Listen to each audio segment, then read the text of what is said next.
باب جهر الإمام بالتعمين. وقال عطاء آمين دعاء أمن ابن الزبير ومن وراءه حتى إن للمسجد للجة. وكان أبو هريرة رضي الله عنه ينادي الإمام لا تفتني بآمين. وقال نافع كان ابن عمر لا يدعه ويحضهم وسمعت منه في ذلك خيرا. حدثنا عبد الله بن يوسف قال أخبرنا مالك عن ابن شهاب عن سعيد بن المسيب وأبي سلمة بن عبد الرحمن أنهما أخبراه عن أبي هريرة رضي الله عنه أن النبي صلى الله عليه وسلم قال إذا أمن الإمام فأمنوا فإنه من وافق تأمينه تأمين الملائكة غفر له ما تقدم من ذنبه. قال ابن شهاب وكان رسول الله صلی اللہ علیہ وسلم یقول آمین. یہ باب ہے امام کے بلند آواز سے آمین کہنے کے بارے میں. عطا کہتے ہیں کہ آمین دعا ہے. ابن زبیر رضی اللہ عنہ نے آمین کہی اور جو ان کے پیچھے تھے انہوں نے بھی آمین کہی حتیٰ کہ مسجد کے لیے ایک گونج پیدا ہو گئی. اور ابو ہریرہ رضی اللہ عنہ امام کو کہا کرتے تھے کہ میرے سے آمین فوت نہ کرنا. اور نافع کہتے ہیں کہ ابن عمر اس آمین کو نہیں چھوڑا کرتے تھے اور اس پر ترغیب دلایا کرتے تھے اور میں نے ان سے اس آمین کے بارے میں اچھی بات سنی ہے. ہم امام بخاری فرماتے ہیں کہ ہمیں بیان کیا عبداللہ بن یوسف نے, وہ کہتے ہیں ہمیں بیان کیا مالک نے ابن شہاب سے اور سعید بن مسیب اور ابو سلمہ بن عبد الرحمن سے. ان دونوں نے اس مالک کو یہ خبر دی, ابن شہاب کو یہ خبر دی کہ ان کو ابو ہریرہ نے بیان کیا. وہ ابو ہریرہ سے بیان کرتے ہیں کہ بے شک نبی صلی اللہ علیہ وسلم نے فرمایا کہ جب امام آمین کہے تو تم بھی امام آمین کہو.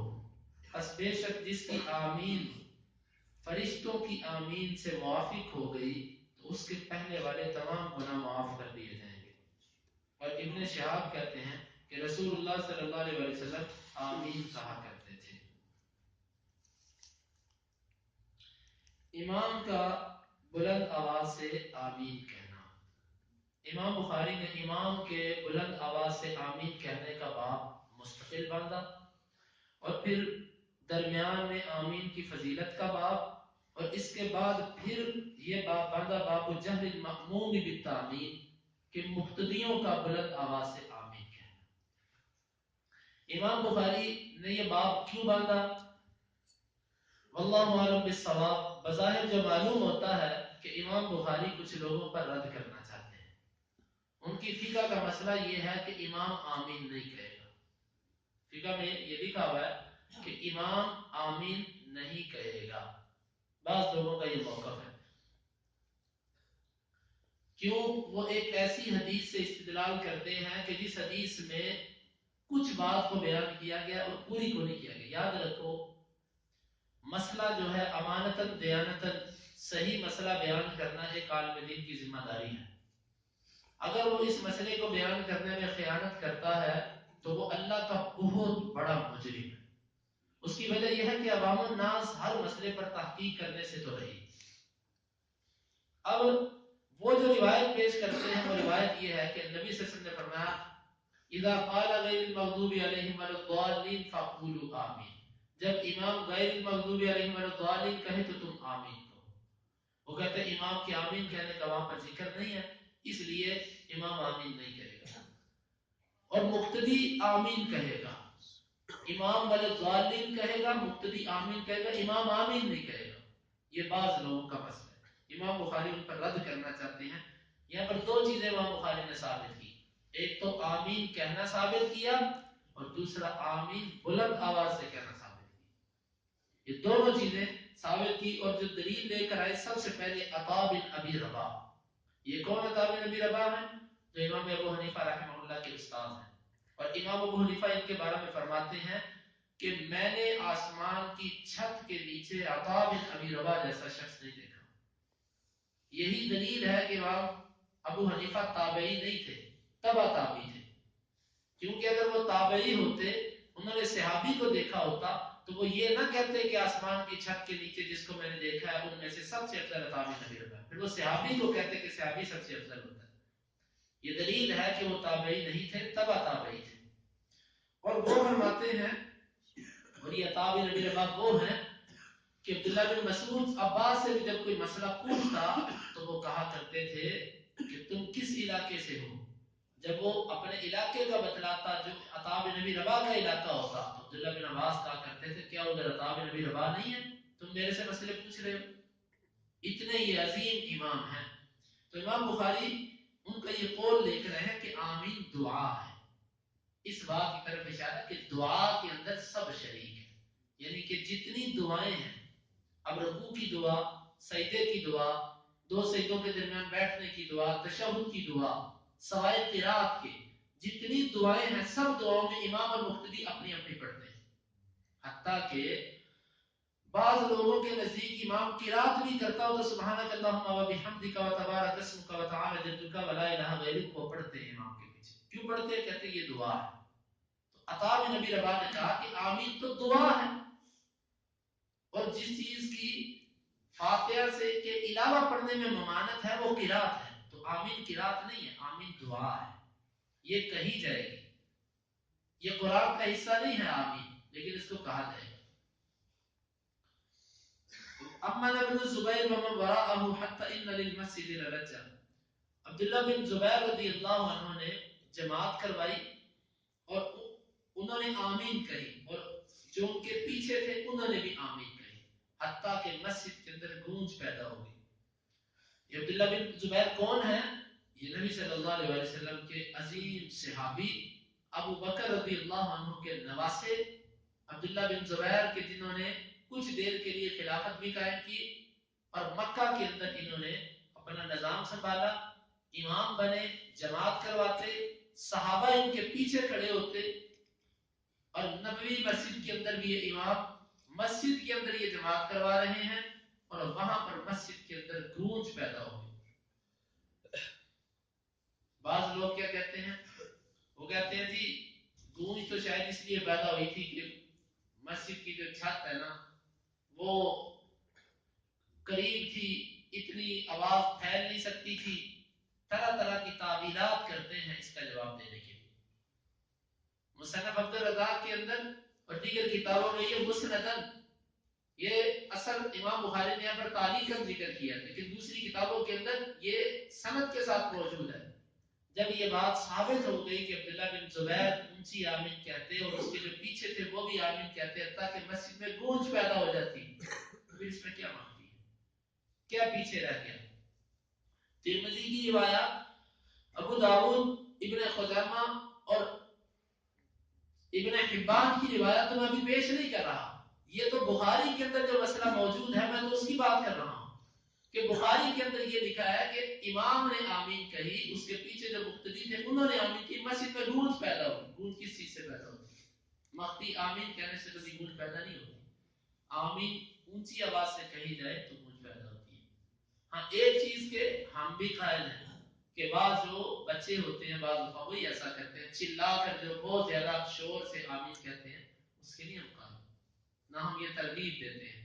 ایک معمولی آواز سے انسان آمین کہے، سب لوگوں کی جب آواز بیک وقت نکلے گی تو خود بخود مسجد کے اندر گونج پیدا ہو جائے گی۔ یہ امام بخاری نے تعلیق لا کر اپنے اس باب پر دلیل پیش کی کہ نبی کے صحابہ وہ اونچی آواز سے آمین کہا کرتے تھے، خواہ وہ امام ہوتا یا مقتدی ہوتا۔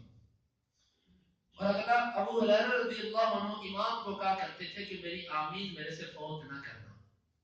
کیا مطلب؟ کیسے پتا چلے گا کہ امام نے آمین کہی؟ جب امام اونچی کہے گا تو پتا چلے گا۔ اگر امام، آپ سوچتے ہو کہ امام غیر مغضوب علیہم ولا الضالین کہتا ہے تو اس کے بعد آمین نہیں ہے، کون سا اس میں کوئی مقام مخفی ہے؟ نہیں بھائیو، مسئلہ یہ ہے کہ امام کے آمین کے ساتھ آمین کہنا، نہ اس سے پہلے، کیونکہ گناہوں کی مغفرت کا جو معاملہ ہے نا وہ امام سے پہلے اگر کوئی آمین کہتا پھر نہیں ہے۔ من وافق تأمینہ تأمین الملائکہ، جس کی آمین فرشتوں کی آمین سے مل گئی تو امام جب آمین شروع کر لے اس کے ساتھ آپ آمین شروع کریں. یہ ہے. تو یہ کیسے پتا چلے گا ہمیں؟ یہ اسی وقت پتا چلے گا جب امام بلند آواز سے آمین کرے گا. اگر امام غیر المغضوب علیہم ولا الضالین کہہ کے چپ کر جاتا ہے، پتہ نہیں وہ وقفہ دیتا ہے کہ نہیں دیتا، وہ کس وقت آمین کہتا ہے، تھوڑا سا اس میں وقفہ جو لیتا ہے وہ اس میں کس وقت وہ آمین کہتا ہے ہمیں نہیں پتا. تو ہمیں پتا تبھی چلے گا کہ جب وہ بلند آواز سے آمین کہے گا.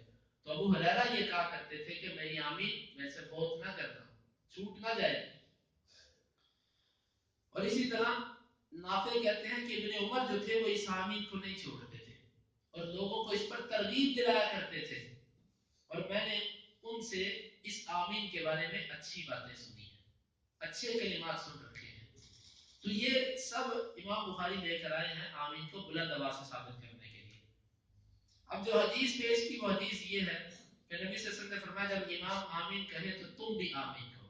امام کا آمین کہنا بھی ثابت، مقتدیوں کا آمین کہنا بھی ثابت، کیونکہ جس کی آمین فرشتوں کی آمین سے موافق ہو گئی اس کے پہلے گناہ معاف کر دیے جائیں گے. اس کلمے کا کیا مطلب؟ بعض لوگ اس کا یہ مطلب لیتے ہیں کہ دیکھو فرشتوں کی آمین جب آپ نے کبھی نہیں سنی تو آپ بھی اسی طرح آمین کرو. اسی طرح آمین کو، فرشتوں کی آمین آپ نے کبھی نہیں سنی تو لہذا آپ کی آمین بھی بلند آواز سے نہیں ہونی چاہیے، مخفی ہونی چاہیے. بعض اس کا یہ مطلب لیتے ہیں. یہ مطلب لینا ان کو بھی معلوم ہے کہ یہ خیانت ہے. اس حدیث کا یہ مطلب ہی نہیں، بلکہ دوسری روایت کے اندر یہ وضاحت ہے کہ فرشتے آمین کہتے ہیں اللہ کے پاس، اللہ کے پاس آمین کہتے ہیں. تو جس مخلوق نے اللہ کے پاس آمین کہی ہے اس کی آواز ہم یہاں پر کیسے سن سکتے ہیں؟ پھر یہ ایک دعویٰ ہے کہ فرشتے اونچی نہیں کہتے، یہ ایک دعویٰ ہے. اس پر دلیل چاہیے، دلیل ان کے پاس نہیں ہے. پہلا تو ایک روایت میں وضاحت ہے وہ اللہ کے پاس آمین کہتے ہیں، تو یہ ان کی جو یہاں سے وہ تعبیر کرتے ہیں وہ باطل ہو گئی. اور دوسری بات، بالفرض وہ ہماری صفوں میں آ کر یہاں پر آمین کہتے ہیں، مان لیا کہ یہاں پر آمین کہتے ہیں، لیکن فرشتوں کی آواز ہم نہیں سن سکتے جب تک اللہ نہ سنانا چاہے. میں آپ کو اس کی 2-3 مثالیں دیتا ہوں. حدیث کے اندر آتا ہے نبی صلی اللہ علیہ وسلم نے فرمایا کہ جس وقت اللہ کسی بندے سے محبت کرتا ہے تو اللہ تعالیٰ جبریل امین کو کہتے ہیں جبریل میں فلاں بندے سے محبت کرتا ہوں، اور جبریل وہ آواز سارے فرشتوں میں لگاتے ہیں کہ اللہ تعالیٰ فلاں بندے سے محبت کرتا ہے، تم بھی اس سے محبت کرو. اور بات آسمان دنیا پر آتی ہے، پھر وہاں سے فرشتے دنیا پر نیچے آواز لگاتے ہیں. کیا آواز لگاتے ہیں؟ وہ یہ آواز لگاتے ہیں کہ لوگوں اللہ تعالیٰ فلاں بندے سے محبت کرتا ہے، تم بھی اس سے محبت کرو. فَيُوضَعُ لَهُ الْقُبُولُ فِي الْأَرْضِ، اس کی قبولیت زمین میں پھیلا دی جاتی ہے. اب یہ آواز آپ نے کبھی سنی ہے؟ منادی کرتا ہے. اور ایک حدیث کے اندر آتا ہے کہ ہر روز آسمان دنیا پر اللہ رب العزت آ کر یہ آواز لگاتے ہیں تم میں سے کوئی استغفار کرنے والا ہے، تم میں کوئی معافی طلب کرنے والا ہے، کوئی رزق طلب کرنے والا ہے. یہ آواز آپ نے کبھی سنی ہے؟ حدیث کے اندر آتا ہے کہ جہاں پر علم کی مجلس لگی ہوتی ہے وہاں پر فرشتے آتے ہیں اور آ کر اس مجلس کو گھیر لیتے ہیں. اور اللہ کے کچھ فرشتے ہوتے ہیں جو زمین پر ایسی جگہوں کو تلاش کرتے ہیں کہ کہاں پر اللہ کا ذکر ہو رہا ہے. جہاں کہیں انہیں علم کی مجلس نظر آتی ہے تو جو فرشتے اس مجلس کو دیکھتے ہیں وہ باقیوں کو بھی آواز دیتے ہیں کہ آؤ اس مجلس میں آ جاؤ. پھر وہ آ کر اس مجلس کو ڈھانپ لیتے ہیں، گھیر دیتے ہیں، وہ آواز لگاتے ہیں آ جاؤ، یہ ہے وہ مجلس جس کو تلاش کرتے تھے. آپ کو یہ درس سنتے کتنا عرصہ ہو گیا، کبھی آپ نے یہ آواز سنی ہے فرشتوں کی؟ حالانکہ حدیث میں آتا ہے کہ وہ مجلس کو آ کے گھیر لیتے ہیں. کبھی آپ نے آواز سنی ہے؟ وہ فرشتوں کی آواز ہم نہیں سن سکتے.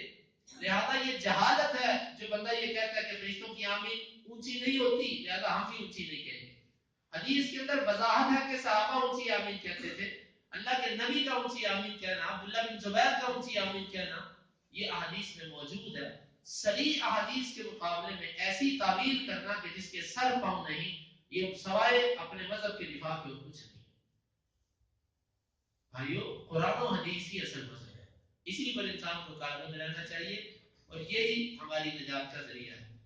اس لیے اس کا اصل مطلب یہ ہے ابن حجر رحمۃ اللہ علیہ فتح الباری میں فرماتے ہیں کہ یہاں پر فرشتوں کی موافقت سے مراد ایک تو وقت کی موافقت ہے کہ ایک وقت میں کہنا، اور دوسرا زمان اور مکان کی موافقت ہے، یعنی کہ زمانہ ایک ہونا چاہیے، وقت ایک ہونا چاہیے، اور جگہ کہ جس جگہ پر آمین کہنی ہے وہ جگہ ایک ہونی چاہیے، یہ مراد ہے فرشتوں کی موافقت سے۔ تو فرمایا کہ اس کے پہلے گناہ معاف کر دیے جائیں گے۔ یہ بہت عظیم عمل ہے آمین کہنا، پہلے گناہ اللہ تعالیٰ اس سے معاف کرتا ہے۔ اور ابن شہاب کہتے ہیں کہ رسول اللہ صلی اللہ علیہ وسلم آمین کہا کرتے تھے، آپ آمین کہا کرتے تھے۔